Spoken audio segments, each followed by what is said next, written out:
آج آپ کے ہاتھ میں جو موبائل ہے جس پر آپ یہ ویڈیو دیکھ رہے ہیں، کبھی سوچا ہے یہ سب کہاں سے شروع ہوا؟ یہ دنیا کو ایک دوسرے سے جوڑنے والا انٹرنیٹ ایک وقت تھا جب یہ صرف ایک خواب تھا، ایک ایسا خواب جسے حقیقت بنانے کے لیے چند سائنسدانوں نے دن رات محنت کی۔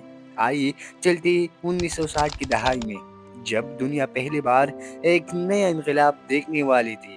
سن 1960 یہ وہ دور تھا جب دنیا امریکہ اور سوویت یونین کے سر جنگ میں الجھی ہوئی تھی۔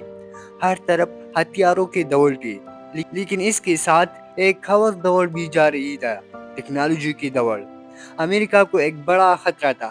اگر سوویت یونین نے امریکہ پر ایٹمی حملہ کر دیا اور اس حملے میں ٹیلی فون لائنز اور کمیونیکیشن سسٹم تباہ ہو گئی تو فوج ایک دوسرے سے رابطہ کیسے کرے گی؟ اس سوال نے جنم دیا ایک حیران کن آئیڈیا کو۔ امریکہ محکمہ دفاع نے اپنی ریسرچ ایجنسی ARPA کو ایک نیا مشن دیا۔ یہ سننا آسان ہے مگر سوچے، اس وقت ایک کمرے جتنا بڑا ہوتا تھا، نہ کوئی وائی فائی تھا، نہ موبائل، نہ ہی عام لوگ